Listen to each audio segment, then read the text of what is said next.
Bonjour, c'est Pascal. Eh bien, je reviens en ayant imaginé un petit jeu à faire chez vous pour découvrir des éléments de Feng Shui en même temps.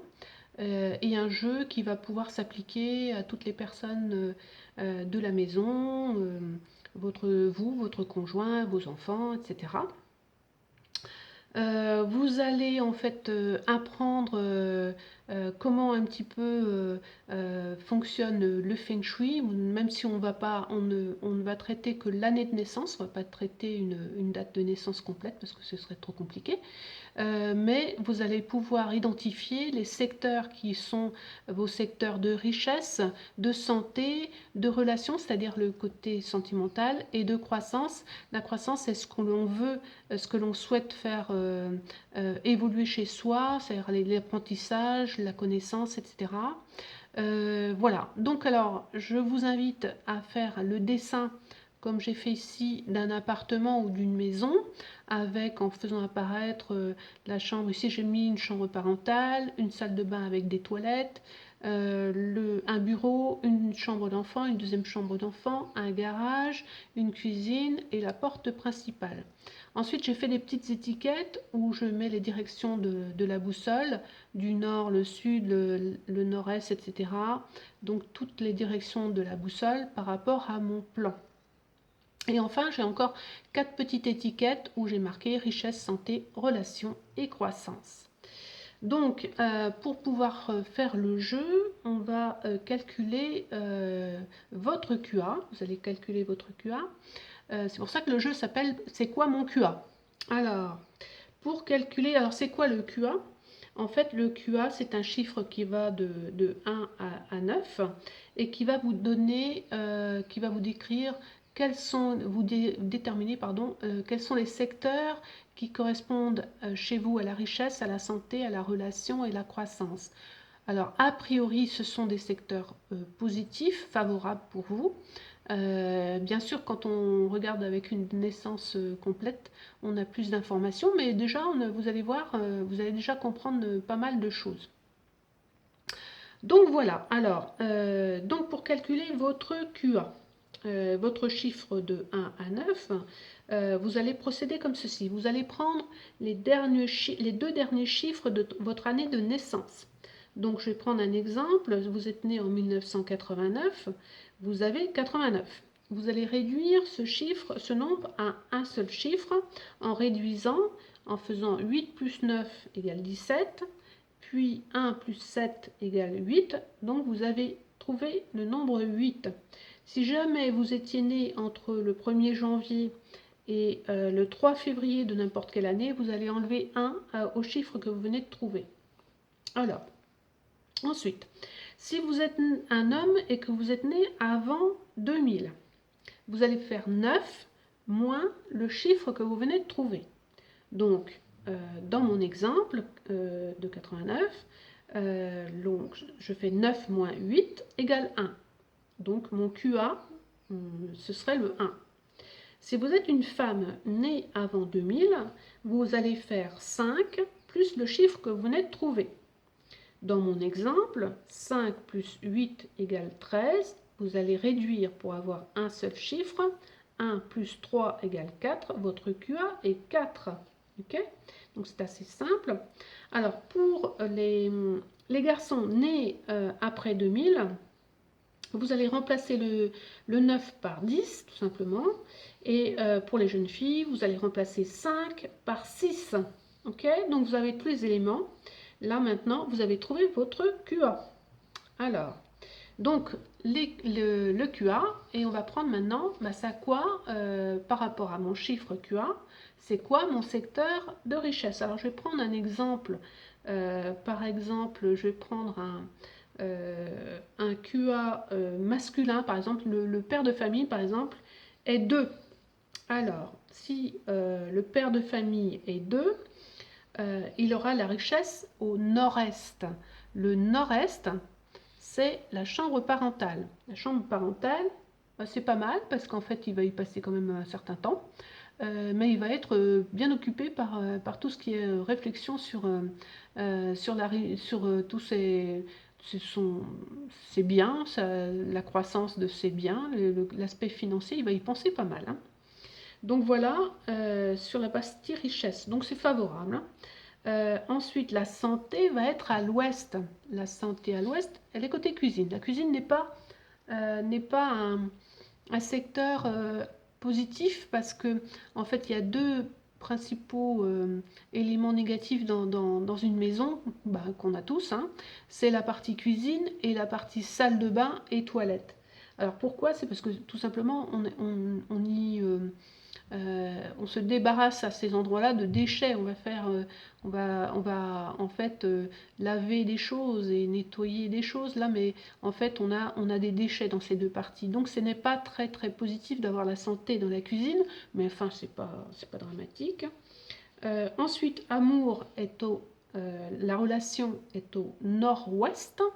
Alors nord-ouest, alors là c'est pas mal du tout parce que c'est le nord-ouest correspond à, vous voyez là j'ai noté la porte principale. La porte principale, en fait c'est par là où tout le monde rentre et donc on va activer le côté sentimental, va être très très actif ici dans cette maison. Alors le monsieur est très content là, je pense qu'entre la richesse dans la chambre parentale, la relation au niveau de la porte principale, il est pas mal. Ensuite, la croissance est au sud-ouest. Croissance au sud-ouest, c'est le garage. Alors le garage, en général, n'est pas considéré comme positif parce que c'est un endroit sombre qui n'est pas très très activé, pas très très ni lumineux, ni très ni agencé avec beaucoup de décoration, etc. Donc côté croissance, côté en fait, ici pour le père de famille, il n'y a pas forcément beaucoup d'évolution côté connaissance, mais enfin, il est bien pourvu déjà, hein. Donc c'est pas forcément ce que je recherchais d'ailleurs. Voilà. Donc voilà pour le 2. Alors je vais prendre un autre exemple. Je vais prendre un exemple. Vous avez compris comment ça marche maintenant. Donc je vais prendre un enfant par exemple, un enfant qui va être 1 par exemple. L'enfant va être QA1. Alors si je suis QA1, je suis la richesse sud-est.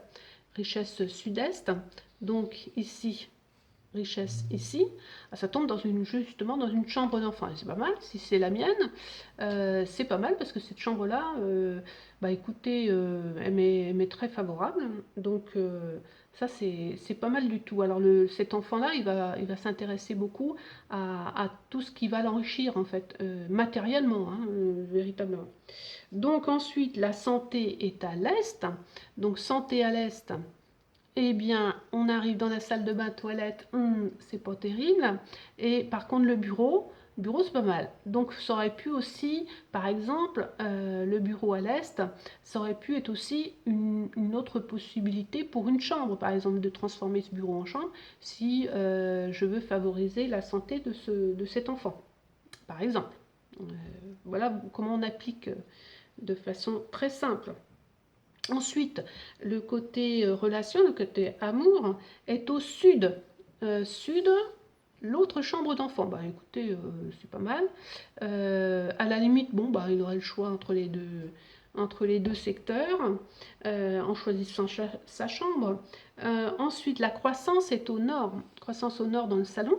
Mais c'est bien parce que en fait, c'est un endroit qui est animé, le salon. Et qui est positif pour lui, pour tout ce qui est apprentissage. Bon, bah écoutez, peut-être qu'il va s'intéresser, par exemple, à étudier dans le salon plutôt que dans sa chambre, peut-être, pourquoi pas. Ça peut être un endroit intéressant pour lui, en tout cas, d'y être souvent. Donc vous avez vu comment ça marche. Les endroits les plus favorables, bien sûr, si on est par exemple un parent, c'est que sa chambre corresponde à un secteur que je viens de décrire là, ou bien le salon, qui sont aussi, qui est aussi une position, un secteur favorable. Ensuite, la porte d'entrée, la porte principale, c'est très bien. Si par exemple, par contre, j'ai quelque chose de positif qui tombe dans le garage, eh bien, il y a aussi quand même une chose qui peut être positive, qui peut être vue positive, c'est que en rentrant par le garage, eh bien écoutez, j'active le domaine positif qui est là pour moi. Donc si je rentre plutôt par cette porte-ci du garage que par la porte principale, eh bien à chaque fois j'active mon secteur qui correspond. Ok? Les chambres d'enfants, vous avez compris comment ça marche. Si c'est une chambre, si par exemple vous êtes un parent et que je ne sais pas, la partie relation, c'est une chambre d'enfant aujourd'hui, bah, peut-être que ça peut être intéressant d'échanger les chambres. Enfin, bon, là, dans ce cas-là, voilà. Donc, vous, maintenant, vous savez un petit peu comment jouer à ce jeu. Je vais vous donner toutes les directions pour tous les QA. Alors, le QA1, je reprends le QA1. Richesse sud-est, santé est, amour sud, croissance nord. Le 2, richesse nord-est, santé ouest, amour nord-ouest, croissance sud-ouest. Le 3, richesse sud, santé nord, amour sud-est, croissance est. Le 4, richesse nord, santé sud, amour est, croissance sud-est. 5, le 5 pour un homme uniquement. 5 pour un homme, richesse nord-est, santé ouest, relation amour nord-ouest, croissance sud-ouest. Et le 5 pour une femme exclusivement, richesse sud-ouest, santé nord-ouest, amour ouest, croissance nord-est. Le 6, richesse ouest, santé nord-est, amour sud-ouest, croissance nord-ouest. Le 7, richesse nord-ouest, santé sud-ouest, amour nord-est, croissance ouest. Richesse pour le 8, pardon. Pour le 8, richesse sud-ouest, santé nord-ouest, amour ouest, croissance nord-est. Et le 9, richesse est, santé sud-est, amour nord et croissance sud. Voilà, vous avez la liste pour tous les QA. Maintenant, vous avez de quoi jouer. Et en plus, donc, en fait, quand vous lisez sur le site, sur mon site, quelques éléments pour les périodes à venir, eh bien, vous saurez, bah, ça c'est mon secteur 2, de ci, de ça. Si c'est quelque chose de très positif, écoutez, c'est que le conseil vous concerne. Donc au premier abord, voilà. Eh bien écoutez, je vous souhaite un bon jeu, et pendant le confinement, c'est pourquoi pas. Voilà, et puis amusez-vous bien et restez chez vous pendant que, bah voilà, c'est une possibilité, jouer au QA. Voilà, je vous remercie d'avoir écouté et à bientôt. Au revoir.